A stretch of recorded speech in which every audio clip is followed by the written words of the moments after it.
ஜன்மம் எடுத்து என்ன சொல்லி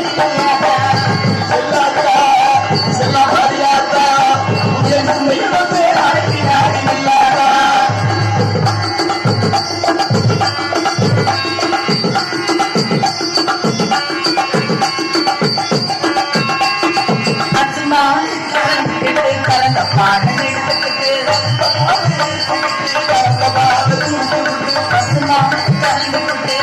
பாடம் எடுத்துக்கிட்டு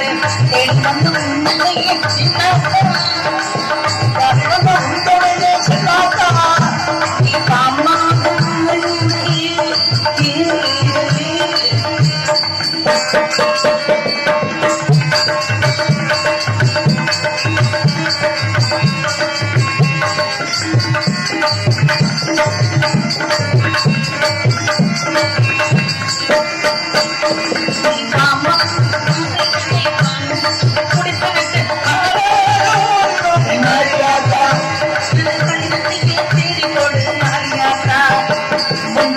இந்த உலகத்தில் எடுத்து பாட இந்த ஜென்மம் எடுத்து இந்த வகை என்று சொல்லிட்டு முந்த பெருமதி இந்த உலகத்தில் எடுத்து பாட இந்த ஜென்மம் எடுத்து இந்த வகை என்று சொல்லிருக்கீங்க சொல்லாதா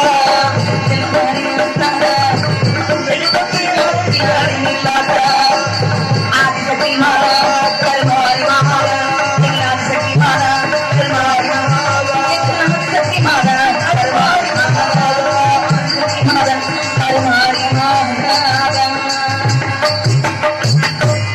தாயே பராசக்தி,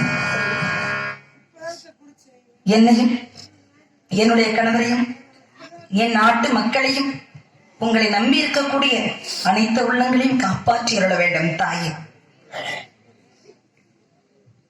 நான் எதற்காக உன்னை மண்டியிட்டு வேண்டிக் கொள்கிறேன்? விஜயமாவில் வாழக்கூடிய முத்துமாணிக்க செட்டியார் என்ற கணவர், துளசியம்மாள் என்பது என்னுடைய பெயர். பேரும் அழகாக இருக்கிறது, பொருத்தமும் நன்றாக இருக்கிறது, பார்ப்பதற்கு இன்னும் கொஞ்ச நேரம் பார்க்கலாம் போல இருக்கிறது. ஆனால் பாவப்பட்ட ஜென்மமாக இருக்கிறதே என்று மற்றவர்கள் எல்லாம் என்னை பார்த்து பேசுவார்கள். காரணம் என்ன? எத்தனை செல்வங்கள் இருந்தாலும் மழலை செல்வத்திற்கு ஈடு இணை உலகத்தில் எதுவுமே கிடையாது. ஆனால் உலகத்திலே பெரும் புண்ணியம் செய்தவர்கள் மக்களை பெற்றவர்கள் என்று சொல்வார்கள்.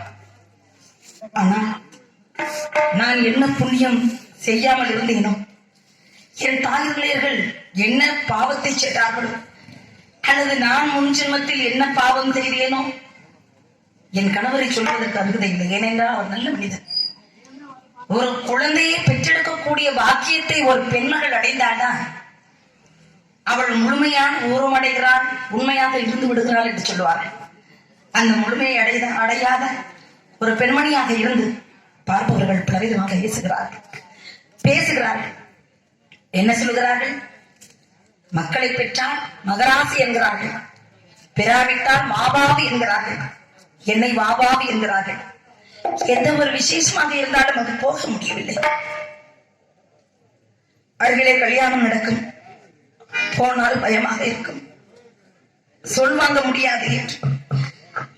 வளைகாப்பு நடக்கும், சீமந்தம் என்று சொல்லக்கூடிய ஒரு பெண்ணிற்கு நடக்கக்கூடிய அந்த புனிதமான காரியம் நடக்கும் நேரத்தில் நான் போனால் என்னை பார்த்து விட்டு இவள் ஏன் இங்கு வந்தாள்?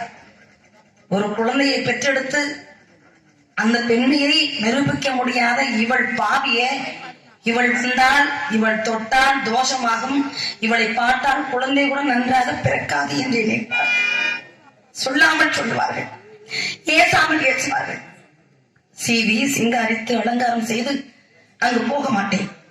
அவர்களிடம் சொல்லு வாங்குவதற்கு பதிலாக நம்முடைய இஷ்ட தெய்வத்தை வணங்கிக் கொண்டிருந்தால் போதும் என்று, எனக்கு எந்த தெய்வம் உறுதுணையாக இருந்து நான் கேட்கக்கூடிய வரத்தை கொடுக்குமோ அந்த தெய்வம் கொடுக்கும் என்ற நம்பிக்கையோடு ஒவ்வொரு தெய்வத்தையும் மண்டியிட்டு மண் சோறு உண்டு முந்தி விரித்து தவமிருந்து எனக்கு வரம் கொடுத்தாயே, இந்த பாவியை மன்னித்து ஏற்றுக்கொள்த்தாயே, எனக்கு ஒரு குழந்தை செல்வத்தை கொடுத்தாயே என்று கல்லை கண்டாடும் கையெடுத்து கும்பிடுவேன். ஆனால் நான் செய்த பாவம் இதன் தொழியவளை கொடுக்க துன்பத்திலே உழந்து கொண்டிருக்கிறேன். சொல்லவும் முடியவில்லை, சொல்லாமல் இருக்கவும் முடியவில்லை. என்ன செய்வது? எல்லா விஷயங்களையும், துன்பங்களையும், துயரங்களையும், இன்பங்களையும் தெய்வத்திடம் சொல்லிவிட்டார். அதற்கு என்ன பரிகாரம் தெய்வம் தர வேண்டும் என்று நினைக்கிறதோ அதை தந்துவிடும் என்ற நம்பிக்கையோடு நான் வேண்டிக் கொண்டிருக்கிறேன். தாயே பராசக்தி, முத்துமாரி எனக்கு துணையாக இருந்து என்னையும் என் கணவரையும் இந்த அவச்சொல் வராமல், இந்த பழிச்சொல் வராமல் காப்பாற்ற வேண்டும் தாயே.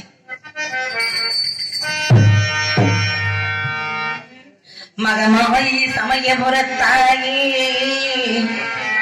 உன் மகள் எனக்கு எல்லாம் நீயே. கொள்ளிடத்து கரை நீரே உன் கோவில், தரும் குங்குமம் தான் மங்கையர்க்கு காவல். தரும் குங்குமம் தான் மங்கையர்க்கு காவல். மகமாகிய சமயபுரத்தாயே, உன் மகள் எனக்கு எல்லாம் நீயே. கொள்ளிடத்து கரை நீரே உன் கோவில், தரும் குங்குமம் தான் மங்கையர்க்கு காவல். குங்குமம் தான் மங்கையர்க்கு காவல்.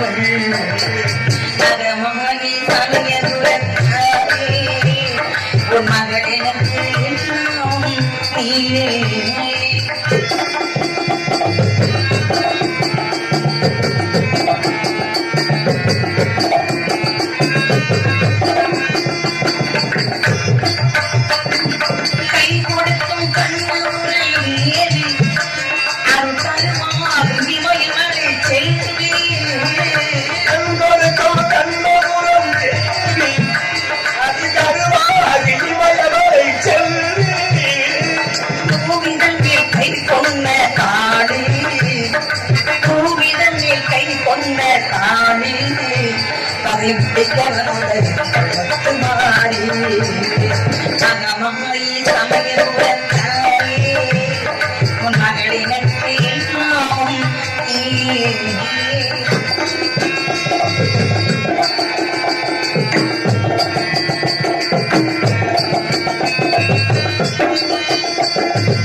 மகமாயி சமயபுரத்தாயே, உன் மகள் எனக்கு எல்லாம் நீயே.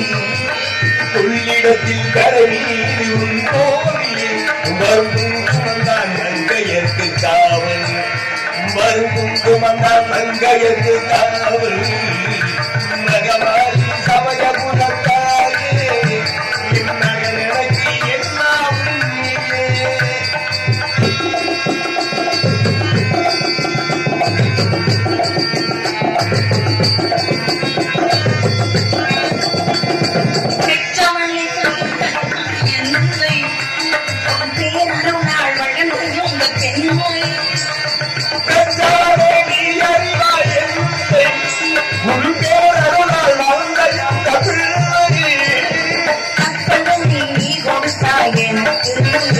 அதை கடனாக்கி வைத்த புகழ் உனக்கு.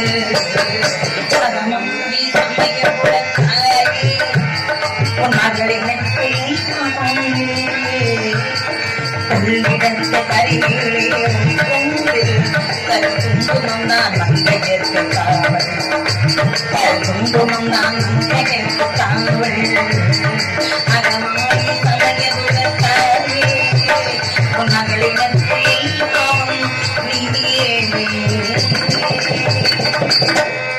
நீயே துணையாக இருப்பாய் என்ற நம்பிக்கை உணர்கிறேன் முருகா.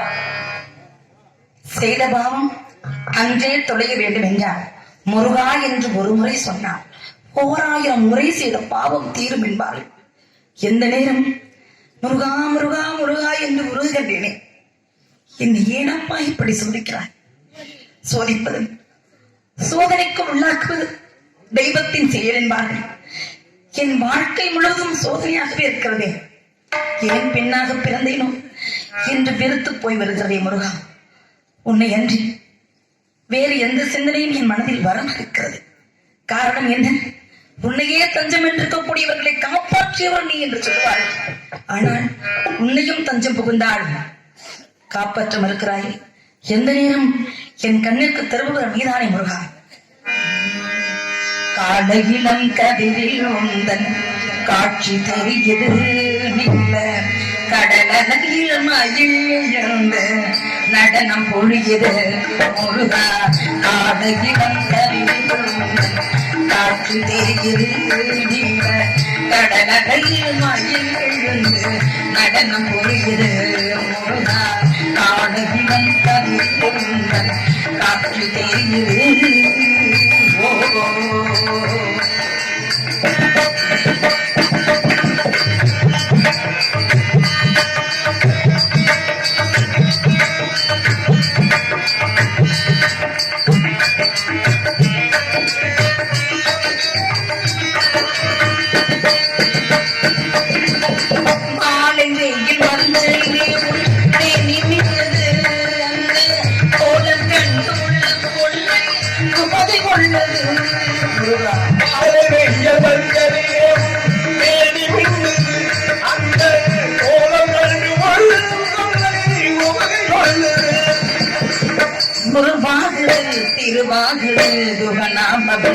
முருகா காலையிடம் கருதி காட்சி தெரியுது